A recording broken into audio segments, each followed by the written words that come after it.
नमस्कार, आप देख रहे हैं लक्ष्य टुडे और मैं हूं आपके साथ वैशाली। आगे बढ़ते हैं आज की खास खबर की ओर। सीहोर में कांग्रेस के संगठन सर्जन अभियान कार्यक्रम के दौरान प्रदेश अध्यक्ष जीतू पटवारी ने साफ कहा है कि अब कांग्रेस पार्टी की असली ताकत उसके कार्यकर्ता होंगे। पार्टी ने नेतृत्व कार्यकर्ताओं के हाथों में सौंप दिया है। ये देश का पहला ऐसा प्रयोग है जिसमें नेतृत्व की कमान जमीनी कार्यकर्ता संभालेंगे।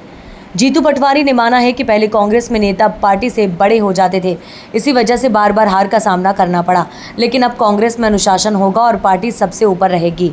पंचमढ़ी में भाजपा के 3 सदस्यीय शिविर पर हमला बोलते हुए पटवारी ने कहा कि भाजपा का चाल चरित्र और चेहरा सिर्फ झूठ और नफरत है। पंचमढ़ी में सांसद और विधायकों को देश को गुमराह करने की ट्रेनिंग दी जा रही है। मूंग खरीदी पर किसानों के विरोध के बाद मुख्यमंत्री द्वारा खरीदी शुरू करने पर जीतू पटवारी ने कहा, मुख्यमंत्री ने कहा कि किसानों की एकता को समझा, इसके लिए उनका धन्यवाद किया। इंदौर के चर्चित राजा रघुवंशी हत्याकांड पर पटवारी ने दुख जताते हुए इस घटना से पूरा मध्य प्रदेश शर्मसार है। बच्चों का संस्कार विहीन होना समाज के लिए नई चुनौती है। अब मीडिया को भी इस मुद्दे पर विराम देना चाहिए। महीने के अपने कार्यकाल में पहली बार एक मुख्यमंत्री ने संवेदनशीलता बताई है। 19 महीने में पहली बार। किसका क्या विरोध है?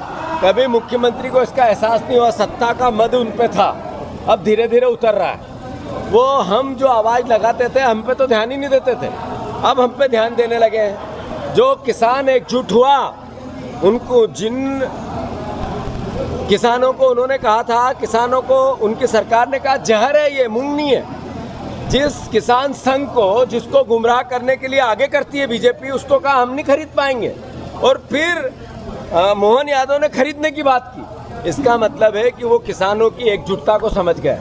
अब मोहन यादव जी से मैं आग्रह कर रहा हूँ, मूंग के लिए आपको साधुवाद, धन्यवाद, बार बार हर बार खूब खूब आभार आपका। किसान भाइयों को भी बधाई।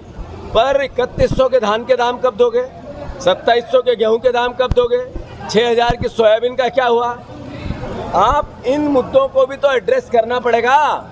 मुख्यमंत्री जी, आप इस पे भी संवेदनशीलता बताओ, हम आपका नागरिक अभिनंदन करेंगे। इतना निकृष्ट काम है कि इस पे मेरे ख्याल से मीडिया से मेरा आग्रह है कि अब जितना होना था हो गया। जो घृणा और पाप, जो घृणा और इंदौर आई थी 10 दिन रुकी थी, तो क्या एमपी की इंटेलिजेंस एजेंसियां फेल हो गई थी? मैं फिर से इसमें मैं आरोप प्रत्यारोप में नहीं जाऊँगा। पूरा इंदौर शहर, इंदौर जिला, मध्य प्रदेश शर्मसार है। पूरी दुनिया में इस कांड के बाद हमारी गर्दन झुकी है। मैं मानता हूँ कि इस तरह की घृणा, नफरत और इस तरह का बच्चों को संस्कार विहीन होना हमारे लिए एक तरह से नई चुनौती है। तो मैं मानता हूँ घटना इंदौर की घटी है, बहुत शर्मिंदगी महसूस होती है हम जब बात करते हैं। कोई शब्द नहीं है इस पर बोलने के लिए, बस मैं इतना ही कहना चाहता हूँ।